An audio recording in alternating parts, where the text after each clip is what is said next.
Lectura del libro de los Hechos de los Apóstoles. En aquellos días, Esteban, lleno de gracia y de poder, realizaba grandes prodigios y signos entre la gente. Algunos judíos de la sinagoga llamada de los Libertos, procedentes de Cirene, Alejandría, Cilicia y Asia, se pusieron a discutir con Esteban, pero no podían refutar la sabiduría y al espíritu con que hablaba. Entonces sobornaron a algunos hombres para que dijeran: nosotros hemos oído a este hombre blasfemar contra Moisés y contra Dios. Alborotaron al pueblo, a los ancianos y a los escribas, cayeron sobre Esteban, se apoderaron de él por sorpresa y lo llevaron ante el Sanedrín. Allí presentaron testigos falsos, que dijeron: este hombre no deja de hablar contra el lugar santo del templo y contra la ley. Lo hemos oído decir que ese Jesús de Nazaret va a destruir el lugar santo y a cambiar las tradiciones que recibimos de Moisés. Los miembros del Sanedrín miraron a Esteban y su rostro les pareció tan imponente como el de un ángel. Lectura del Santo Evangelio según San Juan. Después de la multiplicación de los panes, cuando Jesús dio de comer a 5.000 hombres, sus discípulos lo vieron caminando sobre el lago. Al día siguiente, la multitud, que estaba en la otra orilla del lago, se dio cuenta de que allí no había más que una sola barca y de que Jesús no se había embarcado con sus discípulos, sino que estos habían partido solos. En eso llegaron otras barcas desde Tiberíades al lugar donde la multitud había comido el pan. Cuando la gente vio que ni Jesús ni sus discípulos estaban allí, se embarcaron y fueron a Cafarnaúm para buscar a Jesús. Al encontrarlo en la otra orilla del lago, le preguntaron: Maestro, ¿cuándo llegaste acá? Jesús les contestó: yo les aseguro que ustedes no me andan buscando por haber visto signos, sino por haber comido de aquellos panes hasta saciarse. No trabajen por ese alimento que se acaba, sino por el alimento que dura para la vida eterna y que les dará el Hijo del Hombre, porque a este, el Padre Dios lo ha marcado con su sello. Ellos le dijeron: ¿qué necesitamos para llevar a cabo las obras de Dios? Respondió Jesús: la obra de Dios consiste en que crean en aquel a quien Él ha enviado. En este día la palabra de Dios nos introduce en la figura de Esteban, el primer mártir de la Iglesia. Es un hombre lleno de gracia y de poder, que realiza grandes prodigios y signos entre la gente. No es un predicador de palabras solamente, su vida está respaldada por obras. La gracia de Dios se manifiesta en él de manera poderosa. Pero la misma gracia que atrae a muchos provoca la oposición de otros. Algunos judíos de diversas sinagogas se enfrentan a él, discuten con él, pero no pueden refutar la sabiduría y el espíritu con que habla. La fuerza de la verdad es tan evidente que no pueden contradecirla. Entonces recurren a la mentira y a la violencia. Sobornan a hombres para que presenten falsos testimonios contra él. Las acusaciones son graves: hemos oído a este hombre blasfemar contra Moisés y contra Dios. Lo acusan de hablar contra el templo y contra la ley. Distorsionan sus palabras. Jesús había hablado de la destrucción del templo, pero en sentido espiritual.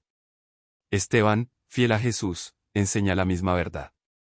Pero los acusadores tergiversan su enseñanza para convertirlo en un blasfemo. El resultado es la movilización violenta del pueblo, de los ancianos y de los escribas. Esteban es apresado y llevado ante el Sanedrín, la máxima autoridad judía. Los falsos testigos repiten sus acusaciones. La mentira se viste de verdad, la injusticia se disfraza de justicia. Pero hay un detalle que contrasta con toda esa oscuridad. Los miembros del Sanedrín miraron a Esteban y su rostro les pareció tan imponente como el de un ángel. En medio de la mentira y la violencia, el rostro de Esteban irradia paz, serenidad, dignidad. No es el rostro de un criminal, sino de alguien que está en presencia de Dios. La gracia que lleva dentro se manifiesta en su exterior. En este día la palabra de Dios nos presenta el diálogo de Jesús con la multitud después del milagro de la multiplicación de los panes. La gente lo ha buscado al otro lado del lago. Lo han encontrado, pero su motivación no es la correcta. Jesús, que conoce los corazones, les dice la verdad. No buscan los signos, buscan el pan. No buscan al que da el pan, buscan el pan que sacia el hambre inmediata. La pregunta de la multitud es significativa: Maestro, ¿cuándo llegaste acá? No preguntan quién es, ni por qué hizo el milagro, sino cuándo llegó.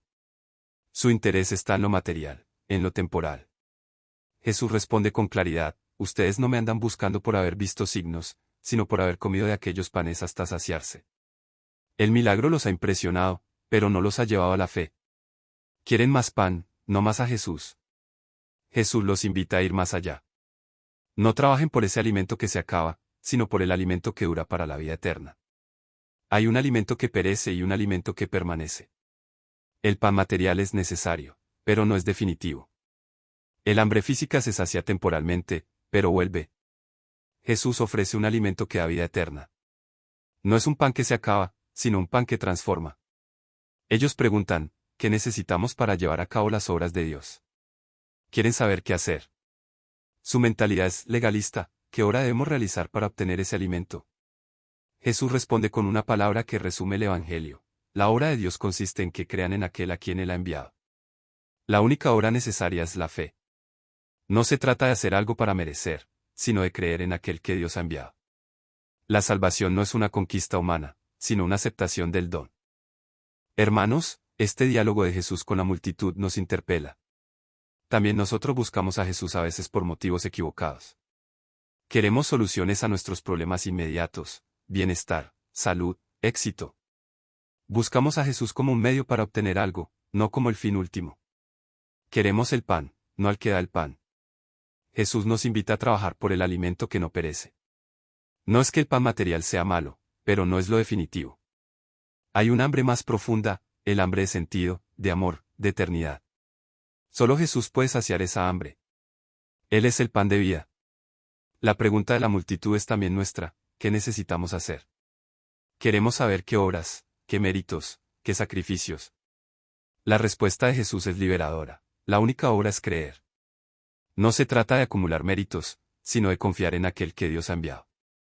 La fe no es una obra más, es la aceptación de la obra de Dios en Cristo. Creer en Jesús no es una opinión entre otras. Es la decisión fundamental que da sentido a toda la vida. Es reconocer que Él es el enviado del Padre, el que tiene las palabras de vida eterna, el que da el pan que no perece. La multitud buscaba a Jesús por el pan material. Nosotros estamos llamados a buscarlo por Él mismo. No por lo que nos da, sino por lo que es. Él es el pan de vida. El que viene a Él nunca tendrá hambre, el que cree en Él nunca tendrá sed. Que el Señor nos conceda la gracia de buscarlo por Él mismo, no solo por sus dones. Que trabajemos no por el alimento que se acaba, sino por el que dura para vida eterna. Que nuestra fe no sea utilitaria, sino confiada. Y que, creyendo en el enviado del Padre, recibamos el pan de vida que nos sostiene hoy y nos conduce a la vida eterna. Amén.